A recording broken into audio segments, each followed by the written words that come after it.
Olá, pessoal, tudo bem? Então vamos dar continuidade às nossas aulas. Hoje nós vamos começar a trabalhar a questão do processo da industrialização brasileira, tá bom? Nós começamos nessa aula e ainda vamos ter mais algumas aulas que iremos tratar sobre essa temática, tá? Bom, o processo da industrialização brasileira, nós podemos dizer que o nosso país, o Brasil, ele é considerado um país de industrialização tardia, tá? E então, nessa aula nós vamos entender o porquê ele é considerado um país de industrialização tardia, tá bom? Bom, primeiramente, né, se vocês observarem no material, tem um mapa da concentração da industrialização do nosso país, tá? E aí, que vocês podem acabar se perguntando ou querer me questionar também, enfim, perguntando, né? Por que a maioria das indústrias, elas acabam sendo localizadas, quando vocês observam aí no mapa, pegando toda essa região do litoral e a região sul e sudeste do nosso país? É por conta de todo o processo de colonização que nós sofremos, tá? Então, por isso que acaba ficando mais concentrada a industrialização nessas regiões, tá bom? Bom, então, antes de 1930, o nosso país, ele era considerado um país monoexportador, tá? Por quê? A nossa cultura, a nossa economia, ela era basicamente agrária, né? Nós não tínhamos indústrias, né? Eram poucas, como eu vou falar para vocês. Então, era basicamente agrária. Nós éramos monoexportadores. Então, nós tivemos lá o período da cana-do-açúcar, onde exportávamos, depois o período do café, né, que foi aí muito marcante para o nosso país, e nós exportávamos o café, né? E aí, com o tempo, vamos passar aí pelo processo de industrialização. Aí o nosso país ele vai se industrializando, tá? Esse processo de industrialização, ele começou quando? Ele começou lá atrás mesmo, no período imperial, tá? Principalmente graças ao Barão de Mauá. O Barão de Mauá, ele tinha uma visão bem diferenciada e ele queria trazer para o nosso país indústrias, né? Mas de certa forma, a família imperial acabava meio que boicotando as ideias dele, tá? Mas aí nós tínhamos pontualmente algumas indústrias aqui, né? Com relação à parte de iluminação, né? A companhia de gás que fornecia iluminação. Nós tínhamos empresas que trabalhavam a questão do calçamento, tinham pequenas indústrias de calçados, pequenas indústrias têxteis, tá? Então, era pouquíssima coisa, mas já tínhamos um rudimento, vamos dizer assim, de processo de industrialização nesse período por conta dele, né? Mas ele tinha muito potencial, óbvio, só que a família a família imperial acabava de certa forma aí atrapalhando essa questão. Então nós vamos ver que nesse começo, onde fica concentrada essas pequenas indústrias, tá? Mas na região do Rio de Janeiro, né? Se a gente lembrar, lá ficava próximo ao Rio de Janeiro, a primeira capital federal, né? E a família imperial também ficava lá, né? Então, é onde nós vamos ter essa questão desse desenvolvimento, pequeno desenvolvimento industrial lá atrás, tá bom? E aí nós tínhamos essa questão, né, de pequenas indústrias têxteis também neste período, tá? Então, o Brasil, ele permaneceu por muito e muito tempo sendo um país monoexportador, como eu já falei para vocês, tá? Então, a grande aristocracia da época, quando nós vamos retomar a questão da exportação do café, a grande aristocracia da época eram quem? Os barões do café, tá? Então, os barões do café, eles acabavam deixando a indústria como lado, eles não davam muita importância. Por quê? O lucro deles vinha da onde? Né? Da exportação, óbvio, do café, tá? Porém, nós vamos ter que lembrar de um fato que foi muito marcante, não somente aqui no Brasil, mas também nos Estados Unidos e acabou aí afetando também em outros países, que foi a quebra da Bolsa de Valores do ano de 1929 nos Estados Unidos, tá? Que acontece? Quem era o país que mais comprava o café do Brasil? Aproximadamente 85% da safra cafeeira que saía aqui do Brasil era exportado para onde? Para os Estados Unidos, que era o maior comprador do café. E aí, quando tem essa quebra da Bolsa de Valores, que os Estados Unidos ele não tem mais como comprar, porque a economia deles quebrou, isso acaba impactando diretamente na economia brasileira. Por quê? Porque nós dependíamos da compra dessas sacas de café, né, que era cerca de 80%, que era comprada por quem? Pelos Estados Unidos, tá? E aí, com isso, nós vamos ter o quê? Esse impacto que foi muito grande, que foi marcante aqui no Brasil, tá bom? Então aí com isso, o que aconteceu? Os cafeicultores, os grandes barões do café, eles começaram a ter que desenvolver estratégias, se diversificar. Para quê? Eles tiveram que sobreviver e também não falir, né? Então, claro que teve muitos que acabaram falindo nesse período, mas aí outros acabaram investindo, utilizando seu dinheiro e investindo em outras áreas, né? Começou a ter novas estratégias de comercialização, de como sobreviver, né? Já que não teria mais como depender da venda desses cafés. E aí, o que acontece? Nós vamos começar a ver a indústria têxtil se transformando aqui no Brasil, né? Porque as fábricas têxteis, o foco delas na época das grandes exportações do café era a confecção das sacas, dos sacos, né? Eles faziam sacos onde era colocado café, né, para exportação. E aí começa a se transformar, tá? Então, eles começam a investir nessa questão, alguns, né, começam a investir nessa questão da indústria têxtil, que vai se transformando. Então, isso foi aí pegando 1929, 1930. E aí vamos ter um período de 1930 a 1940, que esse é o período da substituição das exportações. Substituição das importações, não exportações, importações, tá? O que é isso? O que foi isso, tá?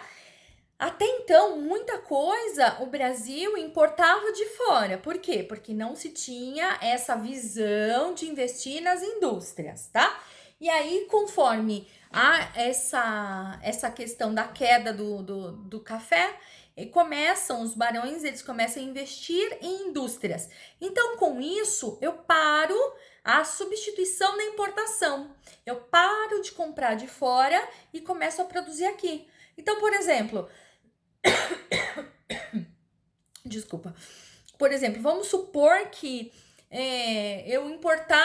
o Brasil importasse papel higiênico. Então, eu começo a ter fábrica de papel higiênico, fábrica de pasta de dente, ou seja, coisas que eram úteis e importantes no nosso dia a dia, né? Então, eles têm essa visão e começam a investir. Então, esse período de 1930, 1940, nós vamos ter aí o período da substituição das importações, tá bom?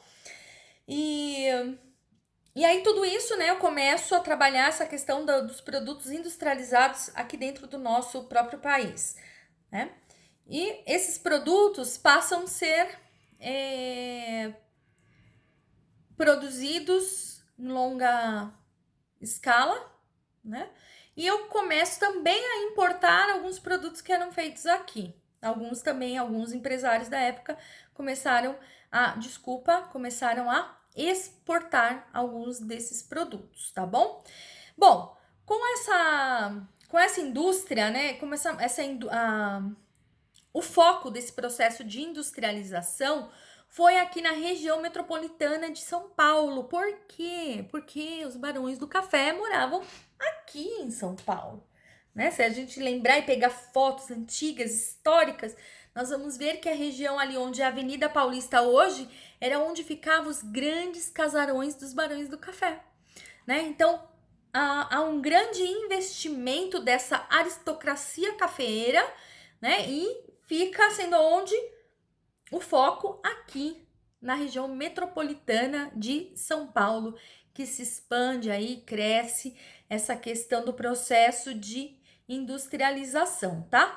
Então, o dinheiro que esses barões do café eles tinham acabou servindo para o quê? Para o desenvolvimento e a concentração do processo de industrialização, tá?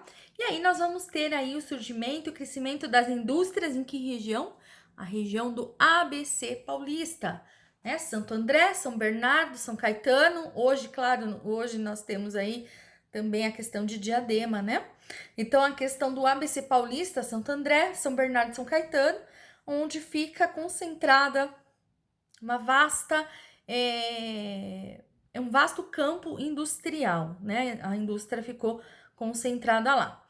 Bom, então, a indústria privada, que era advinda de quem? Desses barões do café, ficaram responsáveis pela substituição das importações, tá?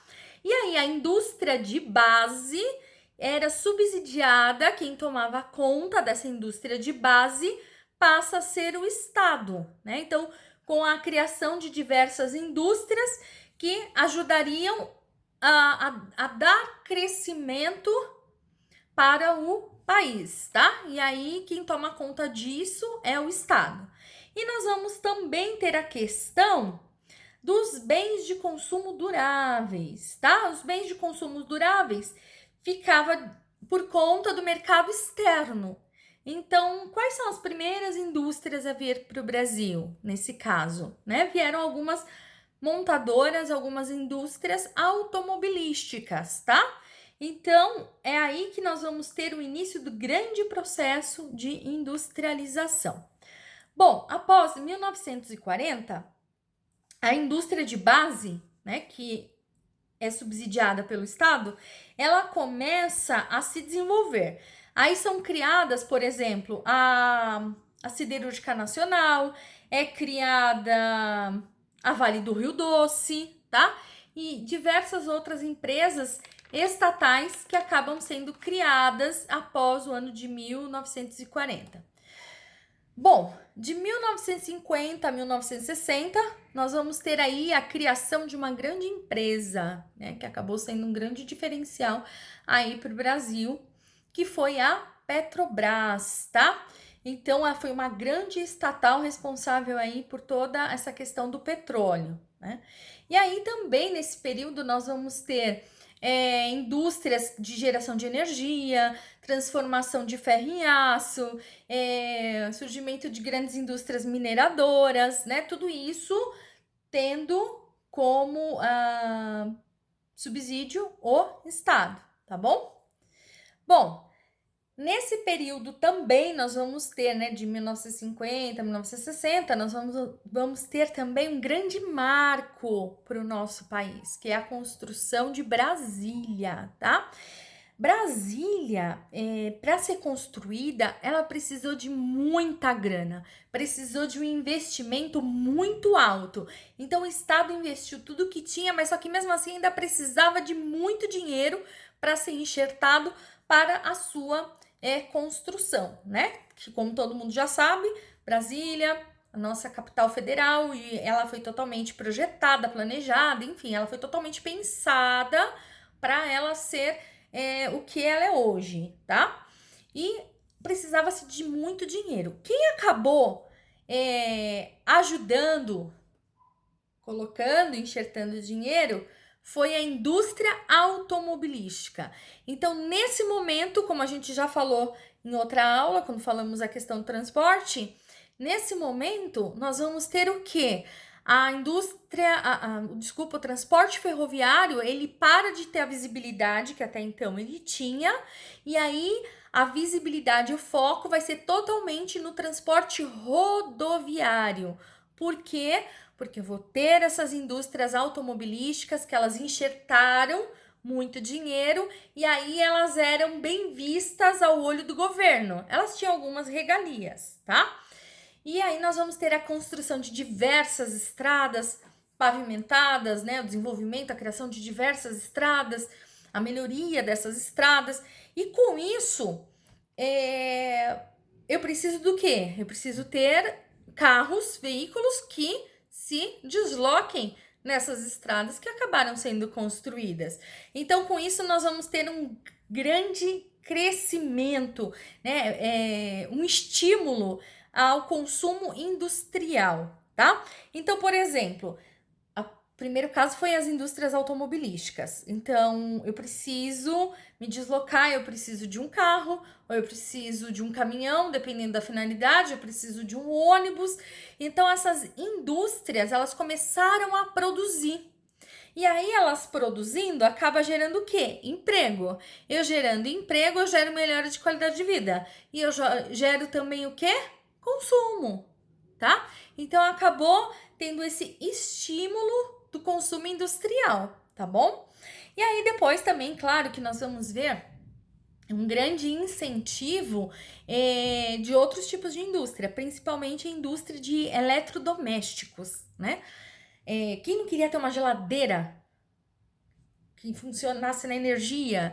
Quem não ia querer ter uma batedeira legal, um liquidificador? Então, nesse período também, era uma gama muito grande de informação, de propagandas, que eram vinculadas na televisão, em outdoors, em revista, fazendo com que as pessoas consumissem, né? Então, nós vamos ter aí um crescimento, uma época que o país ele acabou crescendo e tendo emprego por conta aí desse processo crescente da industrialização, tá bom?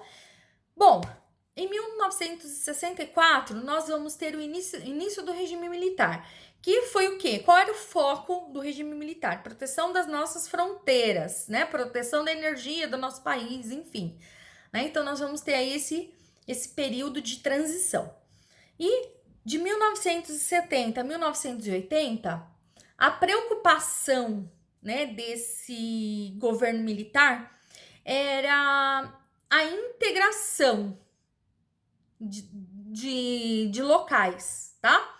Por quê? Se eu não tenho um local dentro, a gente pensando em Brasil, essa extensão imensa territorial, nós tínhamos locais que não tinham quase assim pessoas, não tinham indústrias, né? E aí, qual que era a visão desse governo militar, tá? Eles diziam que eu preciso integrar para não entregar. Então, nesse período, nós vamos ter a criação da Zona Franca de Manaus, né? Porque a gente vai lembrar, Manaus, ali na região amazônica, eram poucos habitantes, ele não era um local, uma metrópole como é hoje, tá? E ali a gente faz divisa com outros países, mas tem essa área verde vazia? Não, né? A preocupação era de não vir outra pessoa e acabar tomando posse daquela região, né? Então, a criação da Zona Franca de Manaus foi para fazer com que houvesse um deslocamento de pessoas para lá. E aí, para que as indústrias fossem para essa região e se instalassem nessa região, houve muito incentivo fiscal. Muito incentivo fiscal. E aí também nós vamos ter o processo nesse período que nós vamos chamar de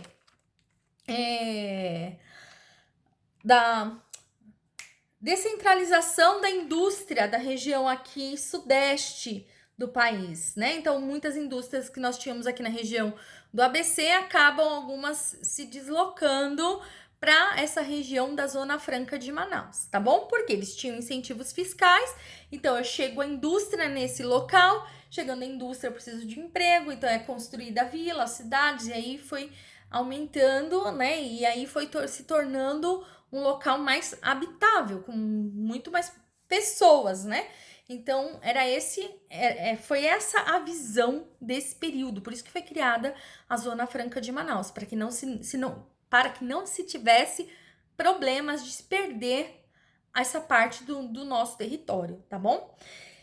Nesse período também, década de 70, 80, nós vamos ter a construção da usina de Itaipu, tá?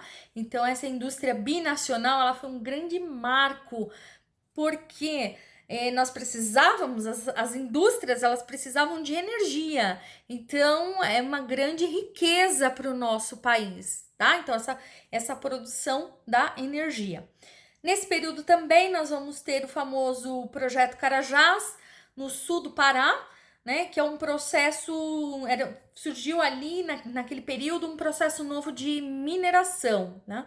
E aí nós vamos ter aí a construção da ferrovia Carajás-São Luís, que foi um marco e que foi feita pela Vale do Rio Doce, tá bom? Nesse período. Bom, e aí nós vamos ter o ano, né? A gente não vai falar muito sobre a década de 80, que vai ficar mais para frente em próximas aulas, tá? E aí nós vamos entrar aí nos anos 90. Anos 90 é tido como a reabertura do mercado industrial, né? Então, novas indústrias começam a chegar aqui no nosso país, começam a gerar empregos. Nesse período, nós vamos ter que lembrar que não foi só o Brasil, né?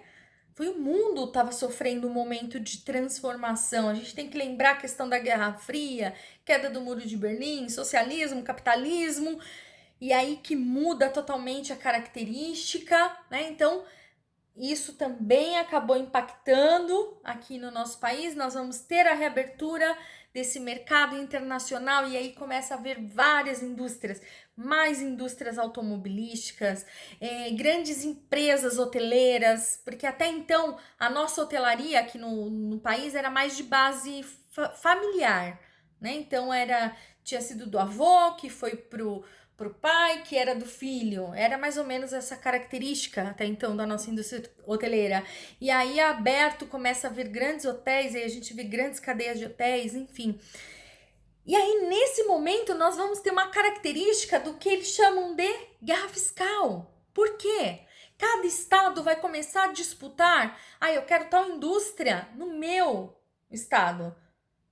Né? Não, eu quero lá comigo, tem que vir para minha região. Então, aí as indústrias, elas escolhem para onde elas querem ir. E como elas vão fazer essa escolha? Através dos incentivos fiscais, tá bom? Então, a gente vai ter aí uma acirrada guerra fiscal, um estado oferecendo mais que o outro para aquela indústria se fixar, porque uma indústria chegando, eu tenho o quê? Geração de emprego, eu tenho melhora na qualidade de vida e eu tenho pessoas que ficam lá e que gastam lá e eu vou gerando dinheiro, né?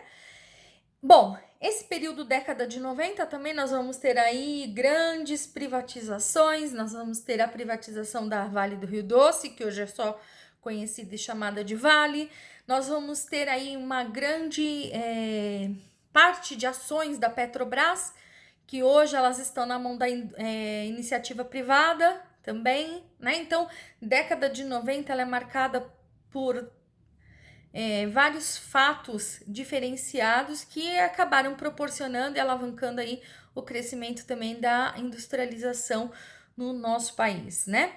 Então, aí se vocês observarem também no mapa que eu acabei de falar para vocês no início da aula, vocês vão perceber que ainda tem muitos locais que é pouquíssimo o processo de industrialização. Então, essas regiões, elas servem como, tá? Nesse caso, elas servem como, elas são responsáveis em fornecer a matéria-prima para a indústria, tá? Então, por isso que elas têm pouca industrialização, fábricas, né? Porém, elas fornecem matéria-prima para a indústria, tá bom? Nós vamos dar continuidade aí na próxima semana, na próxima aula. Qualquer coisa, estou no chat, é só chamar e aí nós tiramos todas as dúvidas, tá bom? Beijo para todos!